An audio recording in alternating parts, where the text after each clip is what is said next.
everybody can just start doing his warm-ups. Let's see, one more person.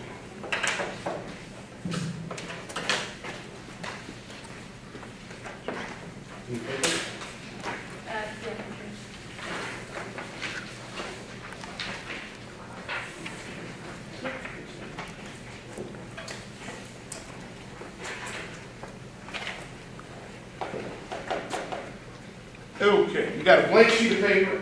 I want everybody to loosen your arms up and just draw circles on the page. They can overlap.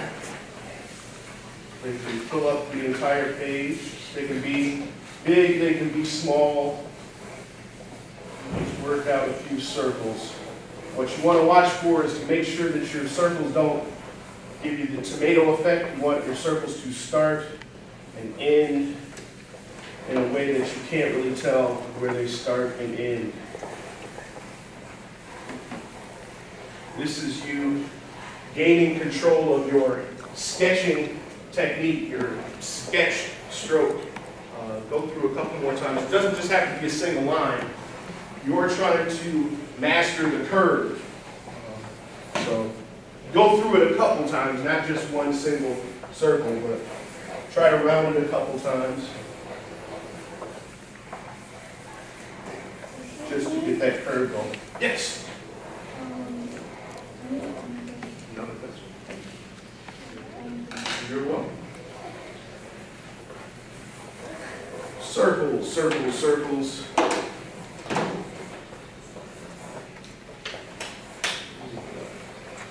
Loosen up a little bit. And work with your elbow and your arm, not so much your wrist. Lock your wrist in your hand and move your elbow and arm around. Raise your hand off of the page and just let the pencil do the work. Let the pencil contact the paper and drag it around with your arm. This might feel a little weird for some of you guys. That's the way it's supposed to feel. This is new. You guys are learning how to sketch. You shouldn't be drawing too hard. Lighten up just a little bit. Just enough to get some lead, perfect. Just enough to get some lead down on the page. That's very good. There you go. Try to go through that circle a couple more times.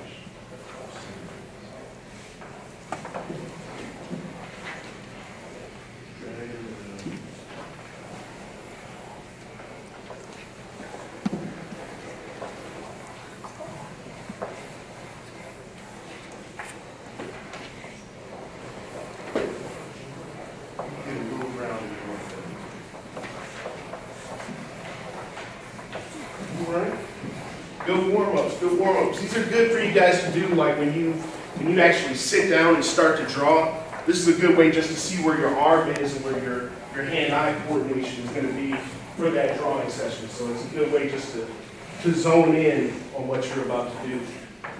Next thing I want you to do, you can you can either flip the page over or get another sheet. These are just scraps. These are just sketch scraps. They don't have to be perfect. They don't have to be clean or anything. Next thing you're going to do is straight lines. Straight lines of different lengths. It's important to master starting and stopping. I want you to start and stop.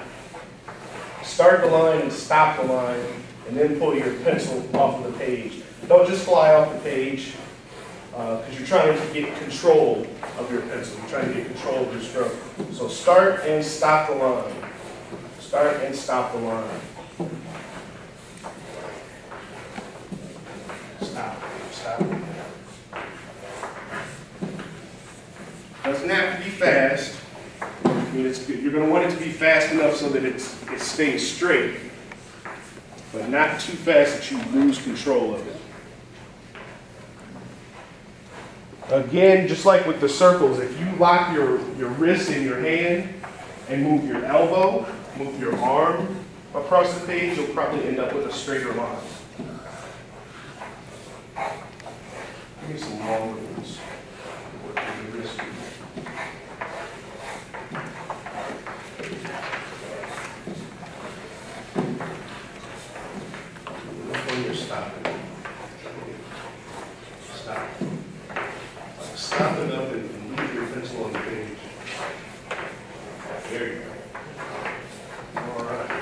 Another thing you want to watch out for is the double back, when you leave like a little arrowhead on your line. You don't want that. Just start and stop. Start and stop.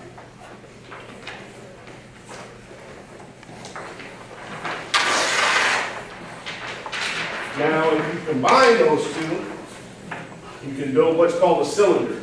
And you can do this with either absolute circles or ovals. Ovals is usually better.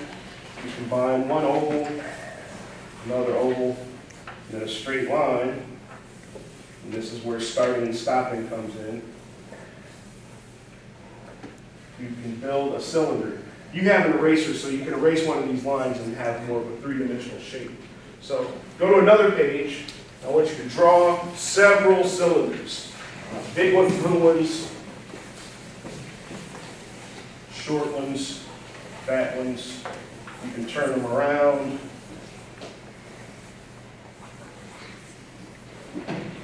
These are your cylinders. Cylinders are now putting you in the realm of three-dimensional shapes. So now that you can draw cylinders, you can draw cylindrical objects. You can draw shapes that have a cylinder foundation, a cylinder base. You guys know anything that has a cylindrical shape? Soda cans? Soda cans, perfect. Pencils have a cylindrical shape. Clocks have a cylindrical shape. Wheels on a car have a cylindrical shape. Your arms and legs, your limbs, you can use cylinders to build. So this is one of the major shapes that once you master it, you can use this to create your characters and various other objects in your comics or cartoons. All right.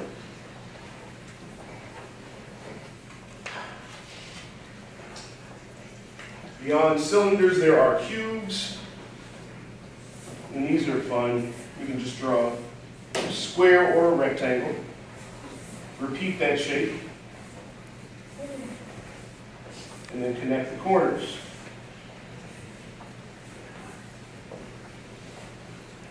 Once you can draw cylinders and cubes, you can pretty much build most of the stuff that will end up in your comics and cartoons. So give yourself a page of cylinders and cubes. Try to make them big enough so that you can make something out of them. And then we can move on from there. Think of what you're going to build out of them as you're drawing them.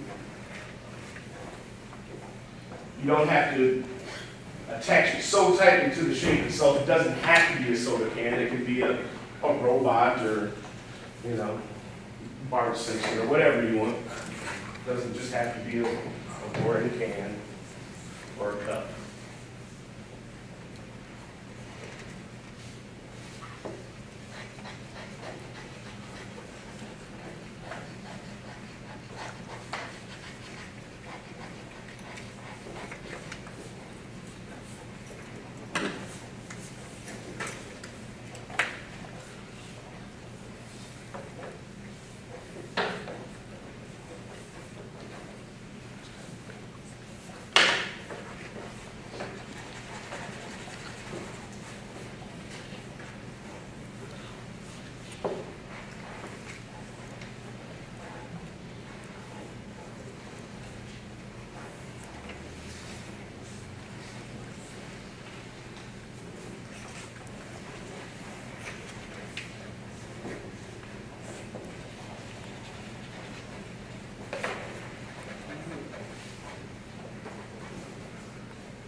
Once you guys have three-dimensional shapes, it's important to use those three-dimensional shapes to their highest potential.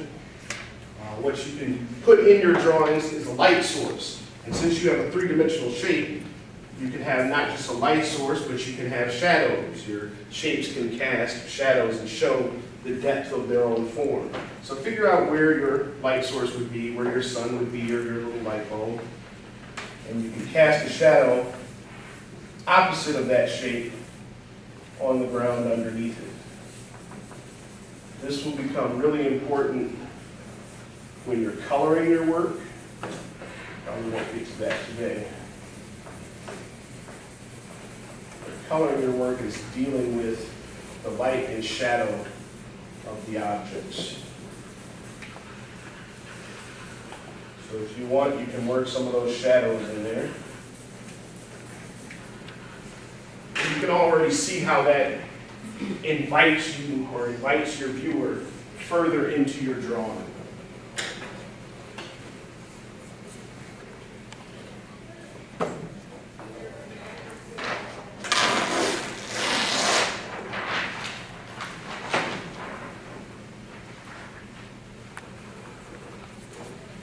I've got some of my students that I've had.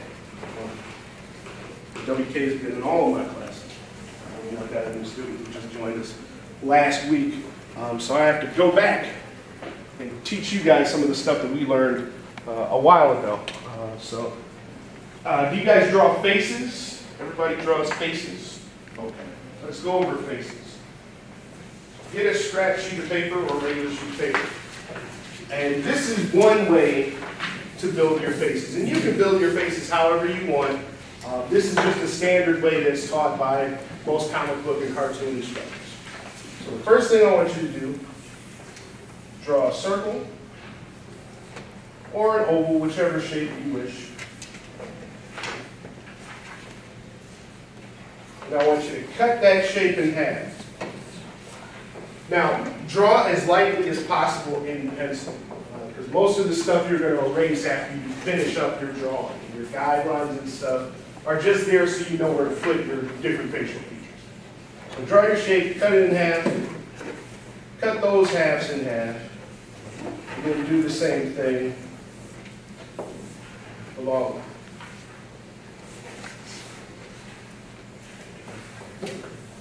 Let's catch up.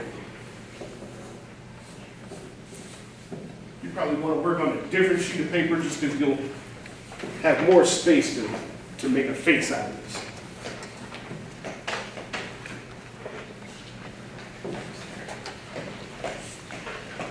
Okay.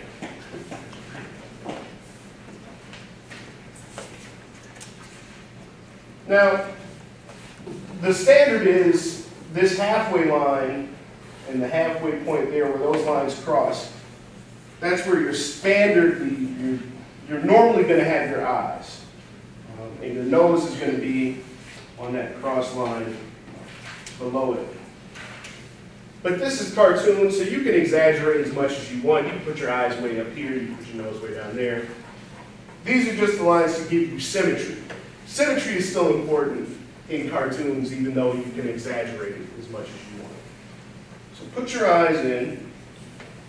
You put your eyebrows over your eyes. And you can use different shapes to create the different features. You can have a big nose or a little one.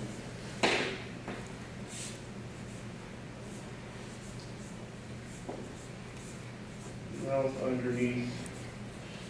Ears are usually along the same level as the eyes. And you have the beginning of a face. This is a natural face, but I want you guys to do something that's a little bit more fun, more expressive. So get that one down, and when you pick up another sheet of paper, I want you to come up with a shape of your own to create a face from. It could be a triangle, it could be a peanut, it could be a light bulb. Just create your own shape and use those guidelines to get your symmetry there.